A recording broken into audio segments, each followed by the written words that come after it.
Tu sors de l'église. Qu'est-ce que tu as dans ta tête quand tu viens à l'église?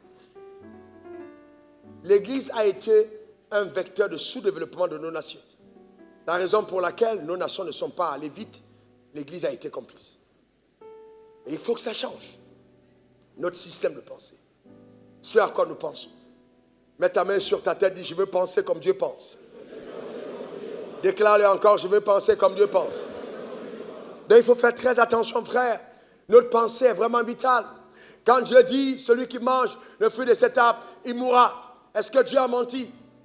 Est-ce que Dieu avait menti? Mais quand Adam et Ève ont mangé de ce fruit, pourquoi ils ne sont pas morts? Ça a pris 930 ans pour que la parole de Dieu détruise Adam. Pourquoi? Parce que Adam ne savait pas mourir. On y meurt, il dit comment est-ce que je... Adam n'avait pas vu la mort. Ce que tu n'as pas vu en toi arrive difficilement. Même Dieu aura de la peine à faire venir dans ta vie ce que ta pensée n'a pas vu. Le drame, c'est que dès le bas âge, tu t'es vu pauvre. Tu as vu tes parents pauvres. Tu as vu dans les films le noir prostitué, les gens bandits, vivant dans les vélos et tout ça. Tu n'as pas eu la pensée de Dieu à ton égard. Donc, Dieu est obligé de faire un travail profond pour changer les paradigmes mentaux. Et c'est pourquoi tous les films sont là, AVC. AVC, pourquoi il y a tant d'AVC? En fait, il y a les AVC parce que les gens ont sémé l'AVC dans leur pensée. C'est parce qu'ils sèment l'AVC. Dès que quelqu'un peut mal, il est toujours, on dirait que j'ai le palu. Qui t'a dit que tu as le palu? C'est juste ton muscle qui est en train de... La température de ton corps qui est en train de migrer. Donc tu n'as pas à dire j'ai le palu. En fait, telle en penche, telle elle est. Donc vous voyez ça, ça se passe dans la tête. Ça se passe dans la tête. Et quand on te dit oui, Dieu va t'utiliser, mais tu ne crois pas. Parce que ton père et ta mère ont passé tout le temps à te dire, ici dans notre famille, personne n'a jamais réussi. Eh bien oui, je suis venu te dire, en te donnant la clé que je te donne à cet instant précis, au niveau de ta pensée, que ta pensée seule est suffisante pour limiter toutes les attaques héréditaires et les malédictions venant de tes pères au nom suprême de Jésus. Donne-moi le meilleur des amens. Dis encore amen.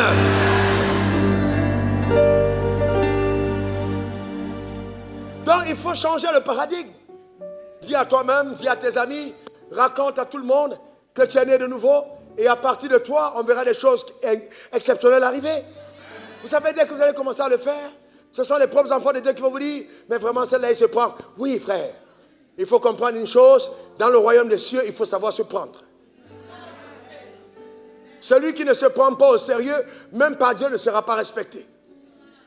Parce que Dieu ne te donne pas son image et sa ressemblance pour que tu te comportes comme un mécréant. Tu n'es pas n'importe qui. Déclare après moi, je ne suis pas n'importe qui. Encore, je ne suis pas n'importe qui. Confesse-le, je ne suis pas n'importe qui. C'est très important, frère, ce que tu penses à l'intérieur de toi. Regardez ces images. Ça, c'est moi en 1995, 97, 2000. Regardez ces images. Je vais vous montrer quelque chose de simple. Regardez ces images. Ok, stop. Ça, ici, on est en 2000, à Sivency. Là, 2000. Et je vais vous dire que si vous écoutez mes messages de 2000, c'était bourré d'onction. Amen. Il y avait une forte onction quand je parlais. Regardez comment j'étais sapé à l'époque. Amen. Un homme de conviction. Continuons. Amen. Continuons, frère. Regardez là. Je suis en train de prier pour le malade. Ça dit, si on enlève le micro, on demande qui est malade parmi les deux, tu dis les deux sont malades. Amen. Et c'était à Yopougon, à l'église méthodiste. Toi rouge, je pense. Continue. Très bien. Continue. Voilà. Vous voyez, ça c'est avant. Ça c'est maintenant. Alors, j'habitais une maison où quand tu entres, tu traverses les excréments. Et quand tu passes, c'est-à-dire tu traverses les excréments, il y avait des excréments, tu montes à l'étage. Les fils électriques sont tout autour. Donc si tu fais pas attention quand il pleut, tu peux être électrocuté. J'étudiais à même le sol, couché à même le sol. Une petite chambre, il y avait un lit, il y avait un frigo. Et je vivais dans cet endroit, et c'est dans cet endroit que je priais pour l'invasion territoriale de la Côte d'Ivoire. Et j'étais au balcon de cet endroit quand Dieu m'a dit, tu veux changer un homme, change son système de pensée. À ce moment précis, je savais déjà que Dieu m'amenait quelque part. Le drame, c'est que beaucoup d'entre nous n'avons pas la capacité d'adopter les pensées de Dieu à notre propre sujet. Quand on parle de toi, qui dis-tu de toi-même? À quoi penses-tu quand on cite ton nom? Voyez-vous, n'attends pas que quelqu'un d'autre vienne dire tu es important. Est-ce que toi-même, tu te considères comme quelqu'un d'important? Telle en pense, telle elle est. Si tu ne te considères pas comme quelqu'un d'important, tu ne seras jamais important. En fait, tu deviens ce que tu as entretenu consciemment que tu étais. L'ayant entendu de Dieu. Si il faut amener la parole de Dieu à bouleverser ton paradigme intérieur, à changer radicalement le cours de ton histoire. C'est à cet endroit, je ne sais pas si vous retrouvez les photos, faites ci. C'est à cet endroit de cette maison-là, où j'étais, qu'on joue en train de prier. Une dame, Dieu me dit, va rendre ministère à une dame. Et j'arrive dans son bureau. Et je parle à la dame. Et j'encourage la dame. Et je prie pour elle. Elle est tellement touchée. Et c'était vraiment Dieu. Elle passait un moment difficile. Et donc Dieu me dit, voilà cette maison-là. Voilà mon château. Amen, c'est là. Eh bien, donc à partir de déjà là, j'appelais ma maison Canaan. Là, c'était Canaan. Pour moi, c'était Canaan. La foi appelle les choses qui, voilà, les instruments qu'il fallait traverser. C'est là. Pour monter. Ok, continue un peu, continue. Voilà, très bien. Voyez-vous les fils qu'il y a de l'autre côté? C'est exactement ça. Continuez. Voilà, stop. Là, c'est l'endroit de la grande révélation. J'étais là au balcon, avec les habits comme ça quand Dieu m'a parlé. Vous savez, la pensée qu'il a injectée en moi change un homme, change son système de pensée. Donc j'ai compris que le changement passait de l'intérieur. Beaucoup de personnes pensent que c'est quand ils viennent à l'église, et puis pauvre, on t'impose des mains, tu tombes. Non, si tu es tombé, et que les pensées ne sont pas tombées, tu n'es pas tombé. Il faut que les pensées changent.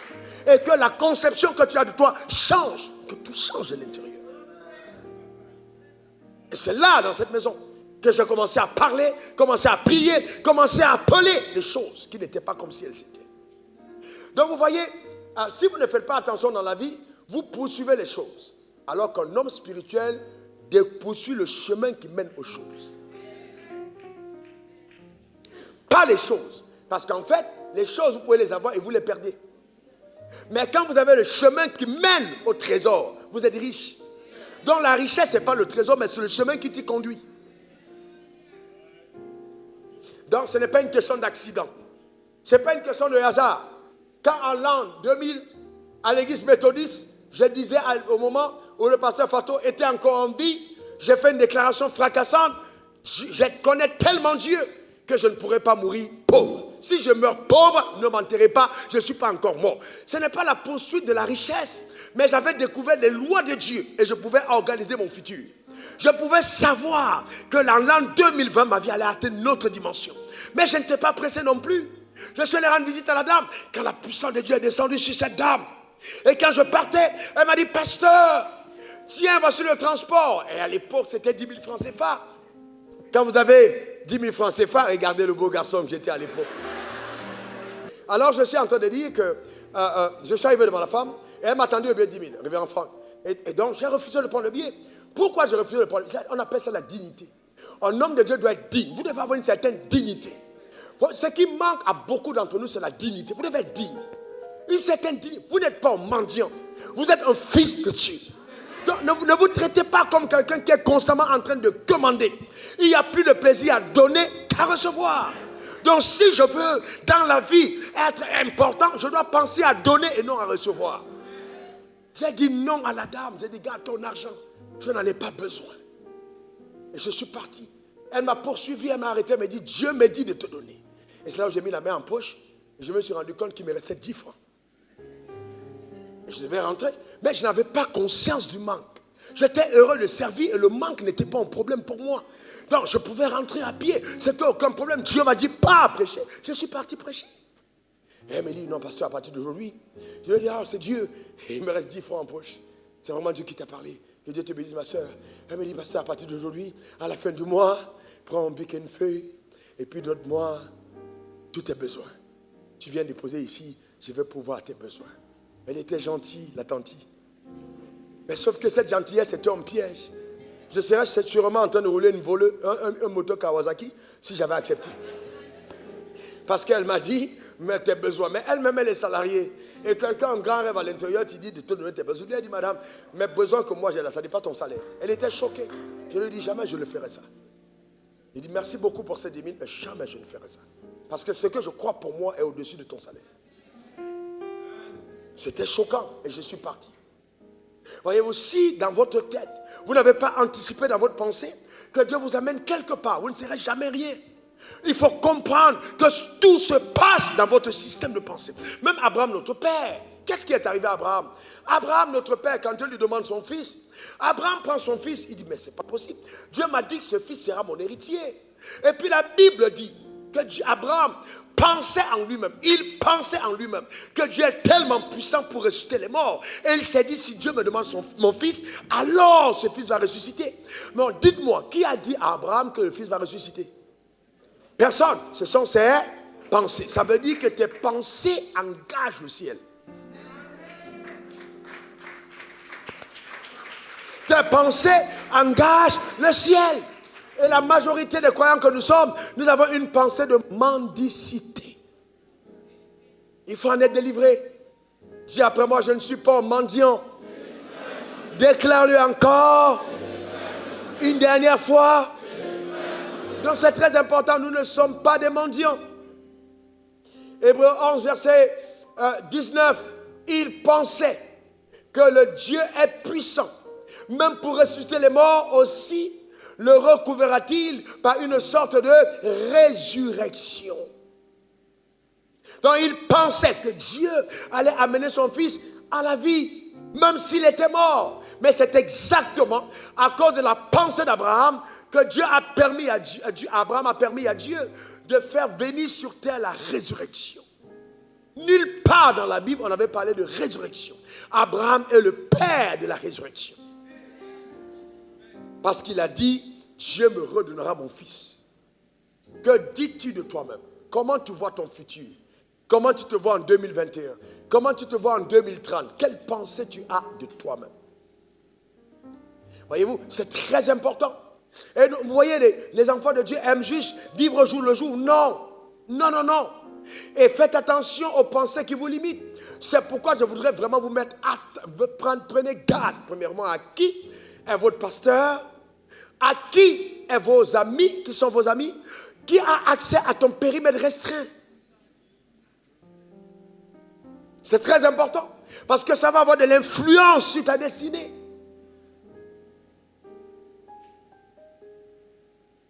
Proverbe 22, verset 13, le paresseux dit, il y a un lion dehors, je serai tué dans les rues. Il n'a pas vu le lion, mais il pense qu'il y a un lion. Il y a des gens qui, ce n'est pas Covid qui les a causé problème, c'est la pensée du Covid. Le Covid n'a rien fait, rien qu'à penser, non, il y a le Covid dehors, je ne peux pas faire des affaires cette année. Qui t'a dit? Dieu t'a dit c'est une année d'explosion, il n'a pas dit c'est une année de Covid. Donc il t'a dit que tu vas exploser au milieu du Covid. Donc tu n'as pas à avoir peur, il faut juste entretenir la pensée. Proverbe 20, verset 4. À cause du froid, le paresseux ne laboure pas. À la moisson, il voudrait récolter, mais il n'y a rien. Voyez-vous, le paresseux, il y a toujours des raisons. Quand Dieu te dit passe à l'action, tu vois, l'esprit de procrastination te fait toujours trouver une raison. Non. Un jeune homme m'a écrit, il me dit, pasteur, je viens d'être ordonné au ministère. Alors je vais commencer mon ministère. Je vais t'envoyer la liste de mes besoins. Il me faut un terrain. Il me faut l'argent pour construire. Il me faut les instruments. Il me faut ci. Et je lui ai dit, Dieu ne t'a pas appelé. Alors, parce qu'on veut, il me faut une voiture. Il me faut ci. Mes frères et sœurs, Dieu ne t'a pas appelé. Si tu dis que Dieu t'a appelé et la première chose que tu demandes, c'est tout ça, c'est que Dieu ne t'a pas appelé, frère. Dieu ne t'a pas appelé. Et le drame, c'est ça le problème que nous avons. Nous ne comprenons pas comment ça marche. Tout se passe à l'intérieur de notre système de pensée. Non, frère, il y a un processus. Dis à ton voisin, processus. Encore processus. Nous devons entraîner nos pensées à connaître Dieu. Je touche un point vital. Entraîne tes pensées à connaître Dieu. Beaucoup d'entre nous parlons de Dieu, mais nous ne le connaissons pas. Connais-tu la fidélité de Dieu? Tu ne vas jamais connaître la fidélité de Dieu sans passer par les épreuves de Dieu. Connais-tu sa fidélité? Vous avez dans une génération, les gens pasteurs qui vont s'asseoir chez le ministre. Ah oui, je veux que tu deviennes mon parrain. Parrain de quoi? Dieu t'a donné un ministère. Tu vas chercher un ministre pour être ton parrain. Mais il faut arrêter ça. Le Saint-Esprit est encore capable d'être parrain de ce que tu es en train de faire. Donc, et on ne comprend pas. Mais d'où nous vient ce système de pensée? Le monde et le royaume, c'est deux choses différentes. Pourquoi voulez-vous que les gens respectent notre Dieu? Si au moment de nos programmes, on va chercher les mondains pour être des parrains de nos programmes. Je prophétise sur ta vie, au nom suprême de Jésus, que tu as la raison pour laquelle on ne cherchera pas un païen. Ta manière de dire Amen m'embête. Dieu te bénit de façon insolente et t'accorde des grâces particulières au nom suprême de Jésus. Donne-moi 3 bons Amen. C'est le Dieu que nous servons. Peux-tu te mettre en colère et dire assez, c'est assez. Mon Père, je veux voir les choses changer dans le royaume des cieux. Permets à tes pensées de connaître le Dieu authentique, le vrai Dieu, pas le Dieu de la religion. Connais-tu Dieu? On est trop limité. Dieu va t'amener à des dimensions insoupçonnées. Je te dis, Dieu va t'amener à des dimensions inimaginables. Tu vas te réveiller une nuit en pleurs. Pas parce que tu as été attaqué, mais tu as été surpris. Parce que Dieu a changé radicalement les choses autour. C'est ton partage. Reçois cela au nom suprême de Jésus. Et que les anges qui travaillent avec moi et qui m'ont donné de passer par tous les chemins de la souffrance que j'ai endurée travaillent en ta faveur au nom suprême de Jésus. Amen. Donne-moi 3 bons Amen. Vous voyez, la Bible dit dans Jean 17, verset 3, oh, la vie éternelle, c'est qu'ils te connaissent. C'est qu'ils te connaissent. La vie éternelle, c'est qu'ils te connaissent. Oh, je prie de tout mon cœur que vous puissiez connaître Dieu. La vie éternelle, c'est qu'ils te connaissent. Toi, le seul vrai Dieu est celui que tu as envoyé, Jésus-Christ. Donc, si je dis que j'ai reçu le genre de vie de Dieu, je dois connaître Dieu. Ça doit devenir une quête, un battement de cœur, une recherche, une poursuite. Dieu, je dois te connaître. Pas simplement en tant que Dieu. Il y a des gens qui citent tous les noms de Dieu. Tu es Jehovah Rapha, Jehovah Nissi. Non, ce n'est pas de ça que je parle. Connaître Dieu. Qui est Dieu dans ton cœur? Qu'est-ce que ton âme pense au sujet de Dieu? Qu'est-ce que Dieu est? La première chose que Dieu m'a enseigné, Pasteur Kanker, c'était sa fidélité. J'étais né de nouveau à peine. Et je chantais avec mes castagnettes parce que j'avais dit à Dieu, donne-moi un instrument, je veux jouer un instrument pour t'adorer.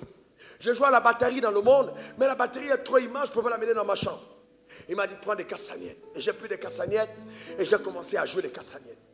Et donc j'adorais le Seigneur avec les castagnettes. Et je louais le Seigneur. J'aimais vraiment cette belle présence de Dieu. Vraiment dans la présence, dans sa présence. Et Dieu m'a dit, je suis fidèle. Ça, je n'ai jamais oublié. Il m'a dit, je suis fidèle. Et quelque temps après, mon père est tombé gravement malade. Tellement malade. Et un jour donc, j'ai vu mon père qui était là, souffrant. Je suis sorti évangéliser et j'ai dit à Dieu, mais tu m'as dit que tu es fidèle. Mon père est en train de mourir. Et Dieu m'a dit, c'est pas moi qui en veux à la vie de ton père. Alors tout de suite, dans l'intelligence de Dieu, parce que Dieu, quand Dieu vous parle, vous devez décrypter ce qu'il veut vous dire. Il voulait me dire, ce n'est pas moi, donc c'est le diable. Et donc si c'est le diable, tu peux faire quelque chose. Le drame, c'est que beaucoup d'entre nous appelons Dieu pour régler les problèmes que nous sommes appelés à régler. Si Dieu m'a suscité comme une solution, je ne devrais pas avoir peur des problèmes. En fait, les problèmes sont une révélation de mon identité. Si je suis une solution, ce sont les problèmes qui démontrent qui je suis. Donc si je fuis les problèmes, je fuis mon identité. Je fuis mes responsabilités. Je suis un solutionneur. Une clé ne peut être utile que s'il existe une porte. Une clé sans porte n'est pas une clé. Ce qui donne la valeur à une clé, c'est la porte qu'elle ouvre. Donc les clés que je te donne, c'est pour ouvrir des portes fermées. C'est pour entrer dans des territoires où personne ne sont entrés avant. Explorer des domaines que personne n'a explorés avant. C'est pour ça que Dieu te donne les clés, afin de montrer aux gens qu'il y a d'autres choses qui existent que l'Église n'a pas encore vues. Ta manière de dire Amen m'embête. Je t'ai dit, passe à l'action même dans un domaine où personne n'a agi avant toi. Parce que tu existes pour ça.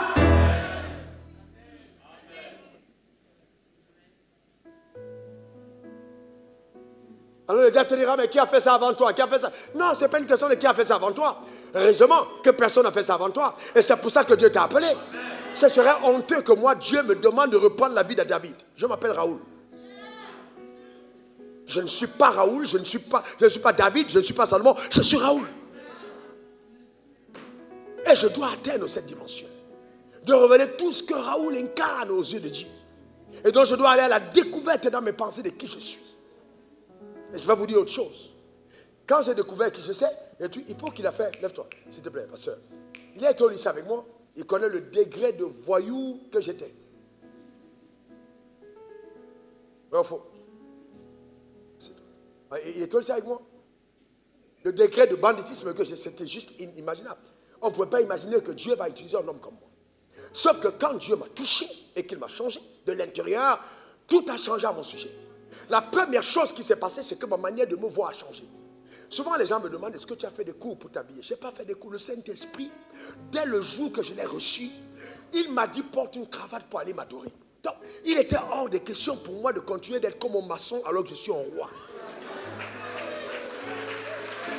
Donc là, mon système de pensée à mon sujet a changé au niveau même de ma manière d'apparaître. Ma mère m'a regardé, m'a dit, mais qu'est-ce qui se passe avec mon fils? Mais tout de suite, j'ai demandé qu'on coupe mes cheveux. Je faisais le chignon arrière. J'ai mis une cravate. J'ai mis un pantalon. Je suis allé à l'église. J'ai commencé à considérer que je suis un enfant de Dieu. Et parce que je suis un enfant de Dieu, je ne suis plus n'importe qui. Et là, j'étais né à peine de nouveau. Le drame, c'est que nous ne croyons pas ce que nous sommes devenus. Il faut d'abord croire. Dieu change à l'intérieur. Qui es-tu? Demande à ton voisin, qui es-tu? Encore, qui es-tu? Il faut donc que tu adoptes des pensées qui équivalent à ta nouvelle identité. Dis, je suis un enfant de Dieu. Dis encore, je suis un enfant de Dieu. Alléluia. Donc c'est très important. Il faut donc que notre pensée soit renouvelée, qu'on pense croire la fidélité de Dieu, en sa capacité de tenir ses promesses. Voyez-vous, en sa puissance. Connais-tu le Dieu que tu adores? Le connais-tu véritablement? Pourquoi vas-tu aller te prosterner devant Baal alors que ton Dieu tient le monde entre ses mains? Comment est-il possible? Frères et sœurs, ça va choquer beaucoup de religieux. Ma connaissance de Dieu n'équivaut pas à la connaissance des versets bibliques. Parce qu'il y a des gens qui ont connu Dieu sans connaître la Bible. Je reprends. Ma connaissance de Dieu n'équivaut pas à ma connaissance des versets bibliques. Il y a des gens qui ont connu Dieu sans connaître la Bible. Parce que, et c'est ça où la religion vous trompe. Voyez-vous, parce que tu penses que quand tu as cité 25 versets bibliques, tu connais Dieu. C'est faux. Non. Allez demander à Joseph quel verset de la Bible il a lu. Quand on l'a vendu, il était dans la cité, c'était quel verset il a cité? Allez demander à Abraham quel est le verset qu'il a lu avant de quitter la maison de son père. Les gens sont là, oui, il est écrit dans Romains 8, verset 15, il est écrit dans Ézéchiel 8, il est écrit dans... Oui, mais tout ce qui est écrit, tu cites. Mais qu'est-ce que tu connais de Dieu, en fait, concrètement? Ce n'est pas les versets bibliques. Ce n'est pas les versets bibliques. Et donc nous sommes là, oui, je vais citer, mémoriser tel verset. C'est très bien, mais attention, la connaissance de Dieu, ce n'est pas la connaissance des versets bibliques. Il faut aller au-delà. La connaissance de Dieu, c'est la révélation que Dieu t'accorde au travers de son esprit à ton esprit. Donc il faut que la Bible s'ouvre et que Dieu te parle et te montre des choses que l'intelligence humaine n'a pas été capable de concevoir. Les choses que l'œil n'a point vues, que l'oreille n'a point entendues, qui ne sont point montées au cœur de l'homme, mais que l'esprit révèle à ceux qui l'aiment. Donc quand tu aimes Dieu, il te montre des pans de sa personne. Il faut le connaître. Connais Dieu. Et puis n'aie pas peur.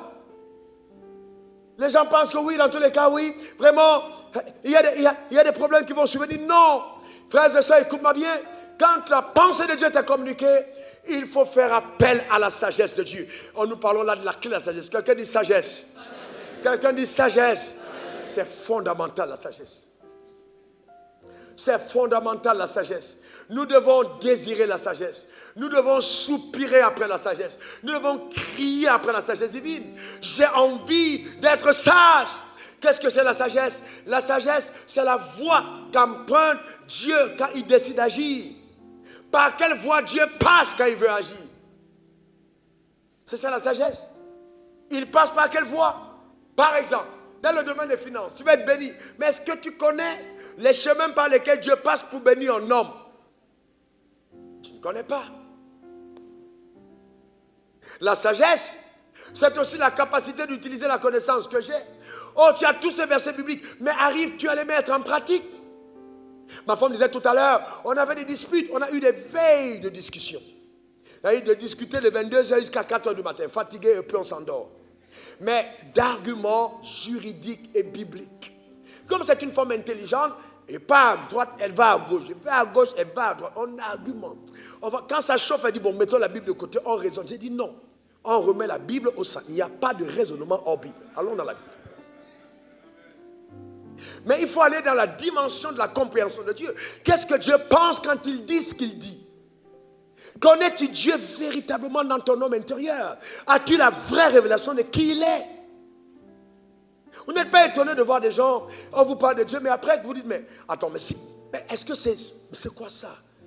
Comment est-ce que, mais voyez, j'étais choqué quand j'arrive à l'église. Les églises où on a été avant, ce n'est pas les églises dans lesquelles vous êtes. Vous arrivez avec la clim, il y a des hôtesses, on est là, on vous accueille, vous êtes extraordinairement installés, vous avez même soif, on vous donne à boire. Alléluia. On prie pour vous, vous voulez même tomber pour caresser le truc. Non, à notre époque, on entrait à l'église, quand on prie pour toi, tu ne montes pas devant, pas derrière. Parce que si tu es bien habillé et que tu tombes, tu vas aller directement au pressing. Mais comme il n'y a pas d'argent pour le pressing, tu n'as pas envie de tomber. Et c'est là où justement je commençais à demander à Dieu, mais attends Dieu, si c'est vrai ce que la Bible dit de toi, mais pourquoi tes églises sont comme ça? Si donc c'est vrai que tu es le créateur du monde et que l'or et l'argent t'appartiennent, mais pourquoi les gens sont si pauvres à l'église? Parce que l'église, à notre époque, était une assemblée de personnes pauvres espérant une meilleure vie après. Et vous allez trouver, quand on dit hommes d'affaires chrétiens, c'est les gens qui sont tombés en faillite et qui sont venus à l'église pour une espérance éternelle. Voilà ce qui était à l'époque. Dans cette époque-là, si quelqu'un a garé une R12, il est ancien. Il gagne une Mercedes, il est pasteur du pasteur. Le pasteur, pour pouvoir prêcher le message, va être mieux chez lui la veille pour demander, je prêche sur quoi? Voilà un peu le type d'église dans lequel nous étions. Et dans ma tête, j'ai dit, mais Dieu, est-ce que vraiment, si ce que tu dis est vrai, pourquoi les églises sont comme elles sont? Et à cette époque-là, oh non, il faut voir nos sœurs. Non, la tête est attachée. Tu passes à côté de la sœur, elle dégage un parfum. Des cheveux qui ont été longtemps compressés et qui sentent. C'était ça l'église. Et les gens étaient heureux. Frères et sœurs, oh, païens, prenez le monde. Moi j'ai mon Jésus, cela me suffit. Et nos cantiques alors, même le Saint-Esprit ne voulait pas descendre. Parce que c'était des cantiques qui ne donnaient pas honneur à Dieu. Voilà l'église dans laquelle moi j'ai grandi. Jusqu'à ce que Dieu vienne maintenant confronter ma sagesse par la sienne. Au travers de sa parole. Il faut connaître Dieu. Il faut connaître Dieu. Vous voyez la sagesse, c'est la voie par laquelle Dieu passe. Et le problème c'est quoi? C'est que beaucoup d'entre nous à l'église, et je touche un point important, nous disons que Jésus est notre Seigneur, que Jésus est notre Maître, que Jésus est notre modèle, mais nous ne ressemblons pas à Jésus. Regardez Luc 2, verset 52. Regardez quelque chose de profond. Luc 2, 52, qu'est-ce que la Bible dit? Jésus croissait en quoi? Il croissait en quoi? En sagesse. Et après devant Dieu et devant les hommes. Donc il se développait de l'intérieur. Ça veut dire que plus les années passaient, plus sa sagesse augmentait. Mais toi, tu es croyant depuis 15 ans, mais tu ne crois pas en sagesse, mais tu augmentes en poids. Normalement, selon ce verset biblique, si tu prends 1 kilo, physiquement, tu dois prendre 10 kilos de sagesse. Il croissait en sagesse et en stature. Je prophétise sur ta vie la croissance de sagesse au nom suprême de Jésus. Ta manière de dire amen m'embête. Il faut la sagesse, mais pour avoir la sagesse, il faut la connaissance.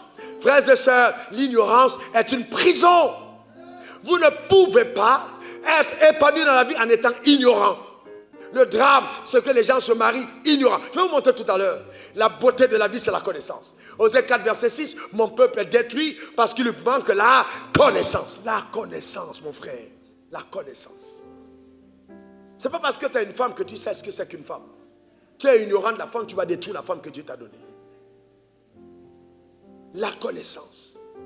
La connaissance. Mon peuple est détruit parce qu'il lui manque la connaissance. Et dans nos églises charismatiques, on a donné tellement d'accent au feu. La preuve, il y a certains qui disent, oh pasteur, amène-nous à la dimension d'hier. Je veux voler. Non, tu vas d'abord t'asseoir et tu vas être instruit. Voyez-vous, parce que l'instruction, c'est la clé. Jésus enseignait, prêchait, guérissait les malades. L'enseignement est plus important que la prédication. Et la prédication est plus importante que guérir les malades. Parce que souvent, beaucoup de maladies, c'est l'ignorance. Voyez-vous, c'est important. Dis à ton voisin, il te faut la connaissance. Encore, il te faut la connaissance. Vous voyez, quelqu'un d'ignorant ne peut pas exceller. Vous ne pouvez pas exceller en étant ignorant. Vous voyez les croyants qui sont là à des postes, rabababa, rabababa, oh Dieu, ribababa, oh Dieu. Non, frère, c'est bien de parler en langue, mais je vais te dire une chose, dans l'ignorance, tu ne peux pas exceller. Dans le domaine de ton appel, tu dois tout faire pour être excellent. Et ça passe par la connaissance. L'ignorance a la capacité de museler la main de Dieu. Tu peux empêcher l'action de Dieu par l'ignorance.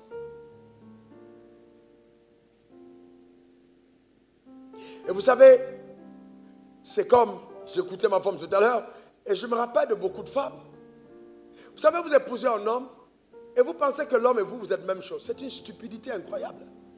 C'est idem pour l'homme. Le besoin de l'homme et les besoins de la femme, ce n'est pas la même chose. Vous n'entrez pas dans le mariage si vous ne comprenez pas la différence entre les genres. L'homme et la femme sont différents. Le besoin d'un homme, c'est pas... Non, ça dit non. Le besoin d'un homme, c'est différent du besoin d'une femme. La femme a besoin de la sécurité. Elle a besoin de se sentir aimée. Mais l'homme, ce n'est pas ça. Une femme va te dire, oui, je t'aime. Et puis tu dis, ok.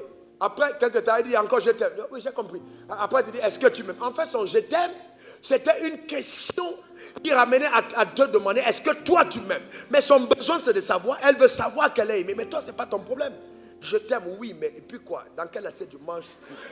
Ce n'est pas une affaire de je t'aime. Comment tu me traites?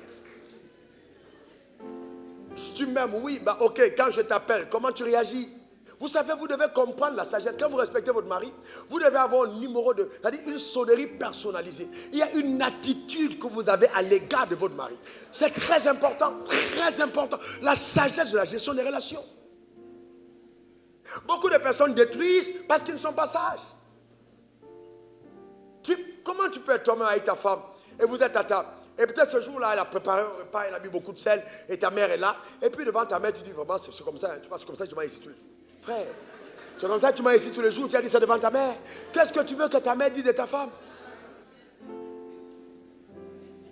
Ben, quelqu'un me dit, mais pasteur, tu voulais qu'elle dise quoi? Non, tu n'es pas obligé d'exposer ta femme. Vous êtes un. Tu dis à ta mère, tu sais que depuis vraiment, moi, j'ai commencé à aimer le sel. J'aime le sel. J'aime beaucoup le sel. Et puis tu dis, amen, j'aime le sel. Tu dis même, attends, mais pourquoi vous avez mis un peu de sel dans la sauce? Donnez-moi encore le truc du sel. Et on prend le sel, tu mets encore dans ton cœur. Voilà. Alors maintenant, tu avales le sel. Tu vas regarder le visage de ta femme. Les larmes seront aux yeux. Elle va dire, waouh, ce gars, il m'aime vraiment. N'exposez pas votre femme, protégez-la. Quand tu aimes, tu protèges. Si Dieu montrait qui tu es, tu viendrais par l'église. Je te garantis, tu joues au sein. Si Dieu montrait qui tu es dans le secret, Dieu te couvre. L'amour couvre. Donc quand vous aimez votre femme, comprenez que la connaissance de ta femme t'amène à la couvrir dans ton comportement. Pas à l'exposer. Vous êtes d'accord avec moi? C'est incroyable. Et que l'on dit des femmes? Il y a des femmes qui sont là, leur mari appelle. Ah, le bâtard là. Le bâtard là.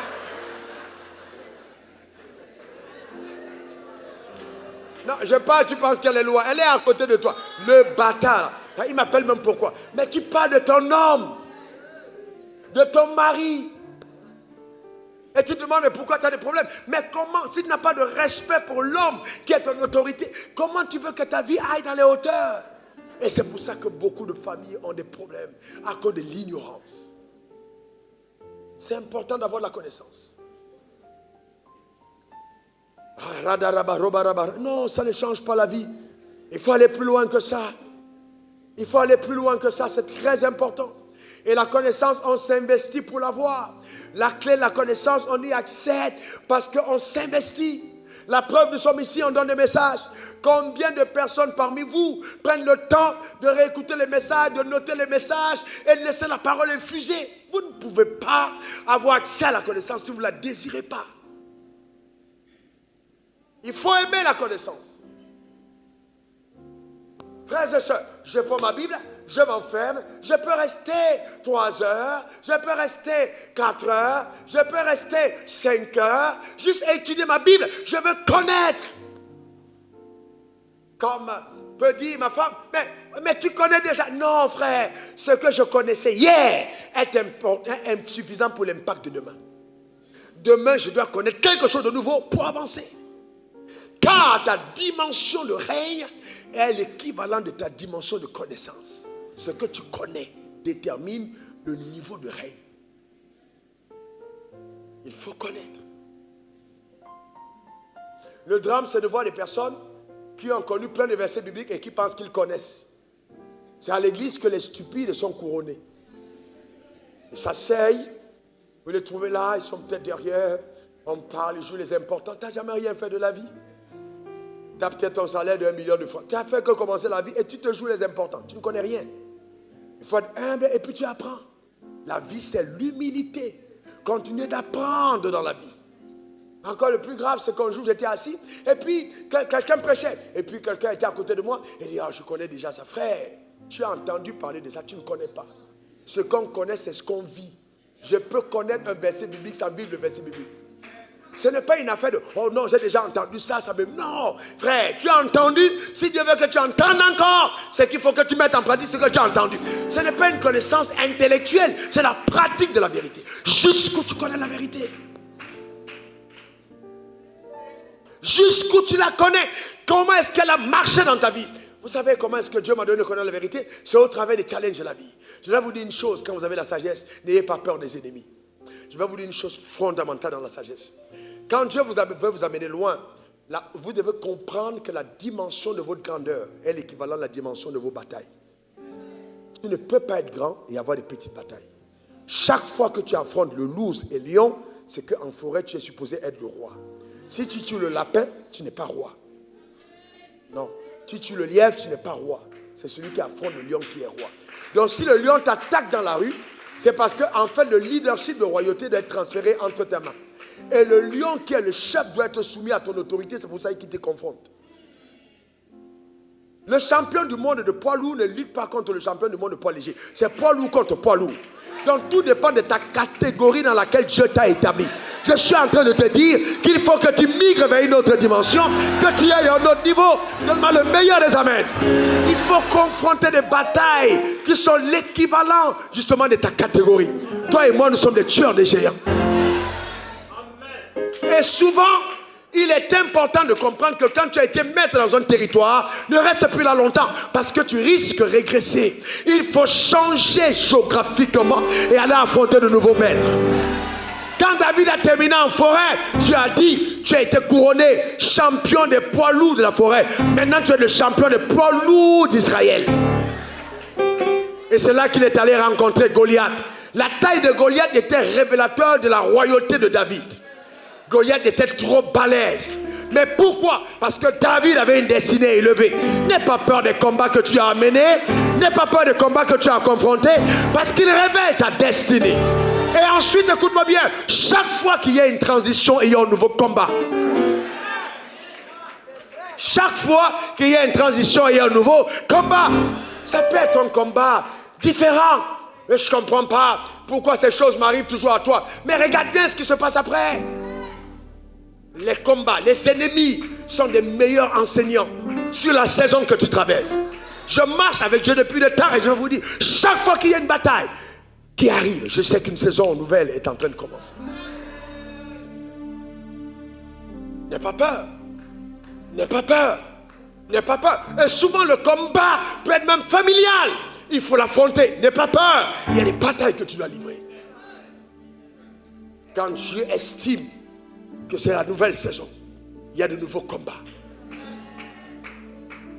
Au lieu d'être là et de rendre grâce à Dieu, commence à dire, je ne comprends pas pourquoi j'ai beaucoup d'ennemis. Non, les ennemis sont précurseurs. Ils annoncent prophétiquement une nouvelle saison.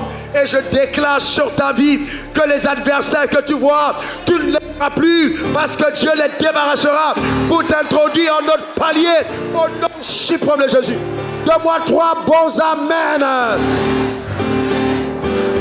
Alléluia. Amen.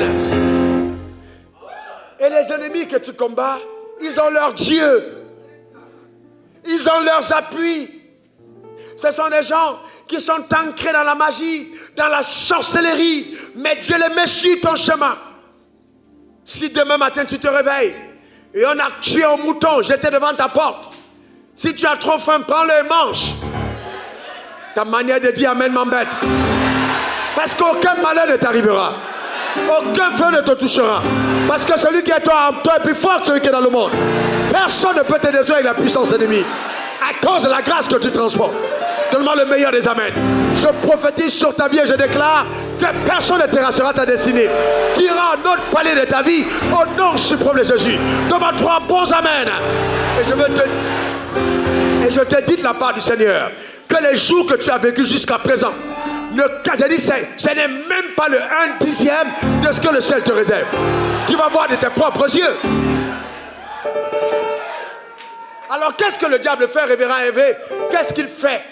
Quand tu as prêché, tu as un bon séminaire, ça m'est arrivé une fois, tu as prêché, l'onction est descendu. Après le diable te dit, après ça tu vas prêcher encore quoi? C'est-à-dire tu as l'impression que tu as atteint ton terminus. Mais après quelques jours, Dieu te donne une autre piste. Pourquoi? Parce que les bonnes choses dans le royaume sont toujours réservées pour la fin. En d'autres termes, le témoignage que tu as eu aujourd'hui est inférieur à ce qui arrive demain. Ne te pose pas de questions, il est trop grand. Mais dans ta tête, aie la sagesse de comprendre que Dieu, quand il commence quelque chose, il commence petit pour amener à la grandeur. Et garde l'humilité que tu avais dans les victoires étant petit. Parce que les mêmes principes qui te donnaient la victoire quand tu étais jeune sont les mêmes principes qui te donnent la victoire quand tu vas grandir. Écoutez-moi très bien, Église, j'entre dans le prophétique maintenant. Écoutez-moi attentivement. Le drame, c'est que certains d'entre vous, vous avez combattu Goliath, vous l'avez le lion, vous l'avez terrassé. Au moment d'aller combattre Goliath, vous prenez une retraite. Il est trop tard. Ne perdez pas votre temps à aller chercher Dieu alors qu'il est avec vous. Ah, le drame de l'église, je vais me retirer, je vais prier, je vais prendre une retraite pour aller faire. Dieu est avec toi. Il est avec toi. David n'a pas eu un temps de retraite. David n'est pas allé devant le pasteur pour dire, pasteur, impose-moi les mains, maintenant je vais aller combattre Goliath. Le pasteur avait peur de Goliath. Parce que le pasteur n'était pas le tueur de Goliath. C'était David. Il y a des choses que tu feras que ton pasteur ne peut pas faire. Ne limite pas ta destinée à la taille de ton pasteur ou au combat de ton pasteur. Tu vas combattre des combats que ton pasteur ne peut pas livrer à cause de ton appel. Mais ce n'est pas pour autant que tu vas mépriser ton pasteur. Même si ton pasteur ne t'a pas compris, il est celui qui t'enverra un jour vers Goliath.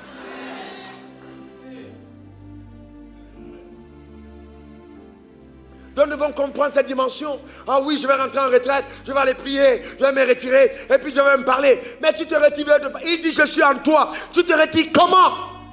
Si une occasion se présente devant toi, frère, arrête de dire je vais prier. Elle est là en face. Vas-y. Il n'y a pas plus grande prière que confiance en Dieu qui est avec toi. Souvent aller en retraite est un indicateur que tu as peur. C'est un indicateur que tu as peur parce que Goliath en face, on est en train de menacer le peuple devant depuis 40 jours. Tu dis je vais aller en retraite, je vais aller en retraite. Vous avez vu David, on est allé le voir à nouveau? Non.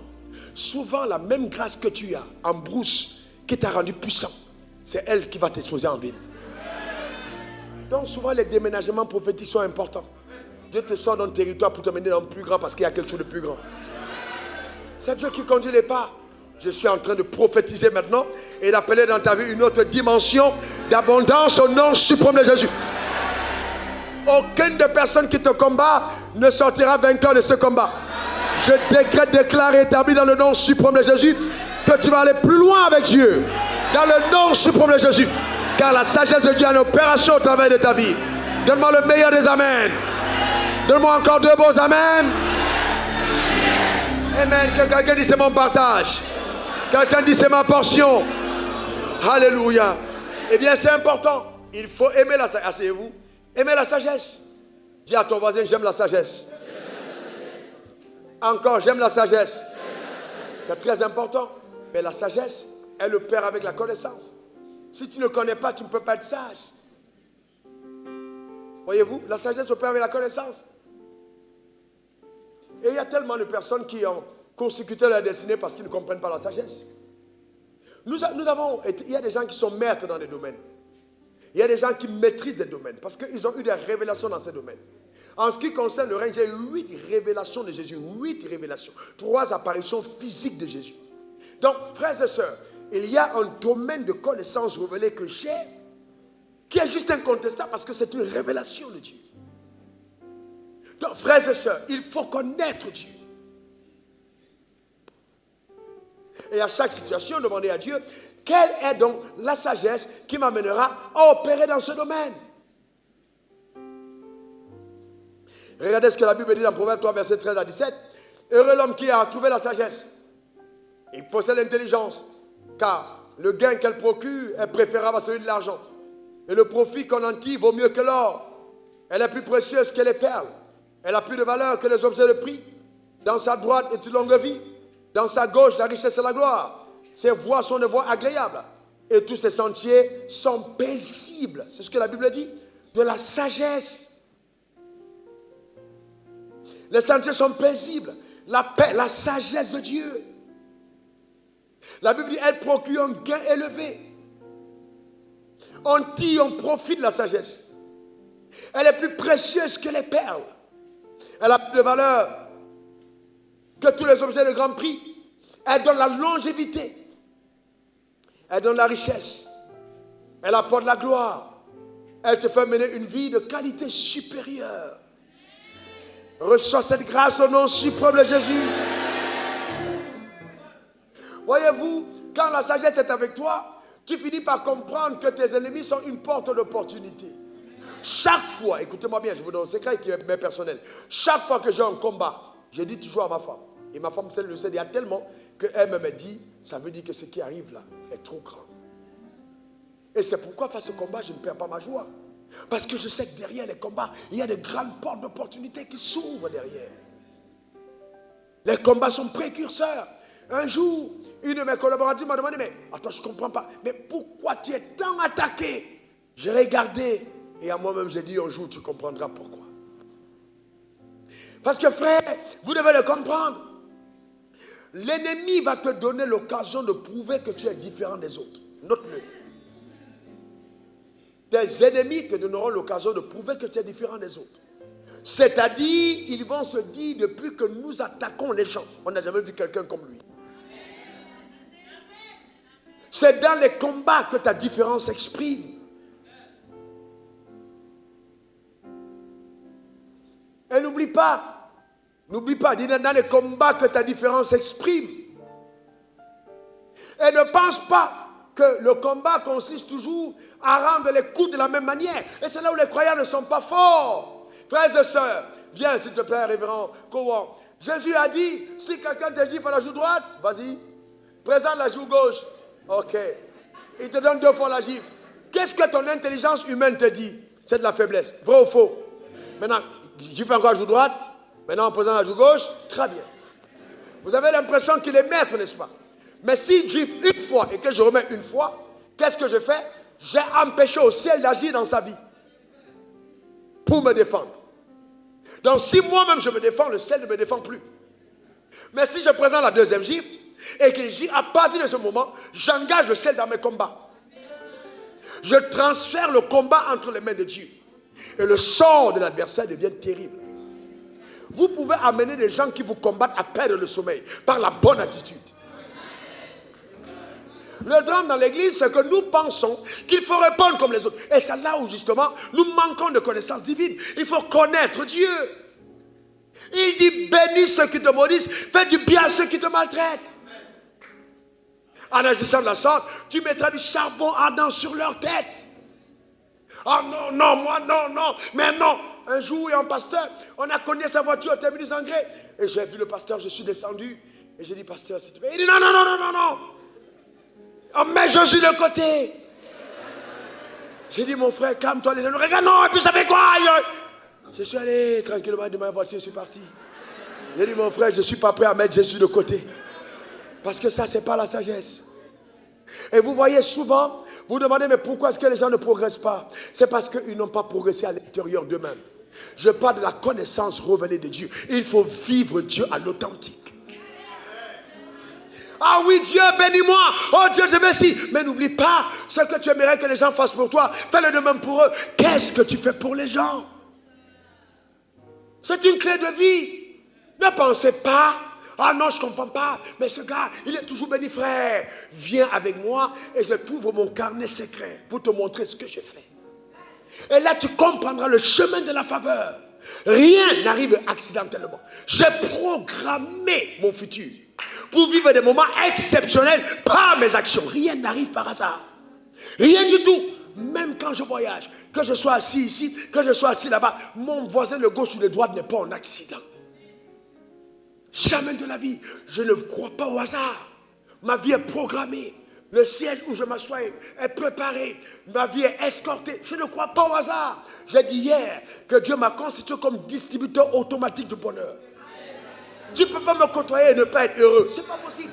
J'essaie des opportunités pour embellir la vie, pour faire du bien à quelqu'un. C'est ce que je suis. Mais le drame, c'est que si tu ne migres pas dans cette dimension et que tu vis pour ce que tu obtiens, tu es malheureux. Nous parlons de sagesse. Nous parlons de sagesse. Mais c'est choquant de voir. Et récemment, je parlais avec le révérend Évé et je lui dis, j'ai été attaqué. On a été attaqués tous ensemble d'ailleurs. Et puis après, Dieu me dit, bon, règle le problème autrement. On a gagné tous les procès. Je dis, comment? Il dit, fais du bien à ceux qui te maltraitent. Je dis, waouh. Il dit, oui, règle ça autrement. Tu as gagné le procès, mais sois en paix avec toi. Je fais une parenthèse là-dessus. C'était juste inacceptable. Mais il y a des dimensions de connaissance de Dieu où tu dois accepter d'emprunter les voies que Dieu te demande de faire. Mais juste après, les gens, pasteurs, frère, oui, mais qui ont appelé, mais comment? Mais c'est, non, attaquer. J'ai dit, mais c'est pas possible. Après, j'ai dit au gars lui-même qui me racontait l'histoire, il me dit, tu sais que les personnes m'ont appelé, telle personne m'a appelé. J'ai dit, laisse tomber. Ils m'ont appelé pour dire, non, il faut que je parle encore contre toi. J'ai dit, mais ce gars, il ne m'a rien fait. Ce gars, mais vraiment, quelle humilité là. Mais j'ai dit, non, reste calme. Tu comprends maintenant pourquoi est-ce qu'ils sont là où ils sont. Votre cœur est la clé de votre problème. Votre cœur est la clé de votre problème. Si vous vous réjouissez du mal qui arrive à autrui, le mal reviendra chez vous. Mais si vous êtes dans la compassion de voir quelqu'un souffrir, alors vous sortirez des problèmes. C'est la loi de la vie. Et le nombre de personnes qui étaient jalouses est un indicateur de la dimension de ta royauté. Il ne faut pas avoir peur non plus. Le problème, c'est que quand Dieu t'a appelé, il n'a pas consulté ton voisin, ni ta mère, ni ton père, ni tes amis. Il n'a consulté personne. Et il y a des niveaux de bénédiction où tu es obligé d'avoir l'inimitié de ceux qui étaient amis hier. C'est tellement fracassant que tes propres amis, tu deviens un jugement pour eux. Vous êtes allés au même niveau, vous avez fait les mêmes prières, mais quelque part, soudainement, tu es propulsé. Ce sont les mêmes amis qui disent non, c'est pas possible. Lui, là, il pense que quoi? Non, frère, c'est pas il pense que quoi? Il y a quelque chose qui est arrivé. C'est la grâce de Dieu sur ta vie. Et les gens vont commencer à être jaloux. Je suis en train d'appeler sur ta vie l'accélération annoncée hier. L'accélération à tous les égards. Au nom suprême de Jésus. Tellement le meilleur des amens. Tu seras plus riche que celui qui te donne les marchés. Plus puissant que celui qui t'ouvre les portes. À cause de la main de Dieu sur ta vie. La faveur de Dieu t'accompagne dans toute sa force. Au nom suprême de Jésus. Dis encore Amen. Dis encore Amen. Dis Seigneur, je saisis la clé de l'accélération. Encore. Une dernière fois. Oui, l'accélération. Cette nuit reçoit la grâce pour accélérer, la grâce pour progresser, la grâce pour passer à un autre niveau, pour atteindre un nouveau palier. Au nom suprême de Jésus. Donne-moi 3 bons amen. C'est très important, frère. Cette grâce est sur toi.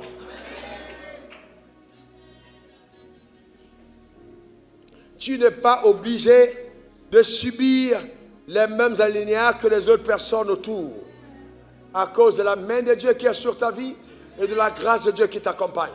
Si simplement tu connais la sagesse de Dieu, si simplement tu coopères avec la connaissance divine, car la sagesse va s'appuyer sur la connaissance pour amener ta vie dans l'aisance. Donc c'est automatique. La sagesse prend référence sur la connaissance. Donc plus je connais, mieux la sagesse opère. Amen. Quelqu'un m'a dit, pasteur, j'aime la grâce que tu transportes. Plusieurs fois, quelle belle grâce. Mais oui, cette grâce ne peut être opérationnelle que si moi-même, je me donne tous les moyens possibles pour que le Saint-Esprit opère avec toute l'information et la connaissance que j'ai. Ayant un prix à payer. Dis, je payerai le prix. Encore, je payerai le prix. Donc, ne te limite pas simplement au niveau du fait que ouais, je suis une identité d'enfant de Dieu. Non, il faut aller plus loin. L'identité n'est pas une compétence, va plus loin que ça. Il faut aller plus loin, il faut aller à la quête de la sagesse. Il faut crier à Dieu en disant, Seigneur, donne-moi ta sagesse. Je veux passer un autre palier. Il faut te mettre à genoux et être à même de recevoir de Dieu des instructions particulières de ta vie que personne d'autre ne pourra te dire si ce n'est Dieu lui seul.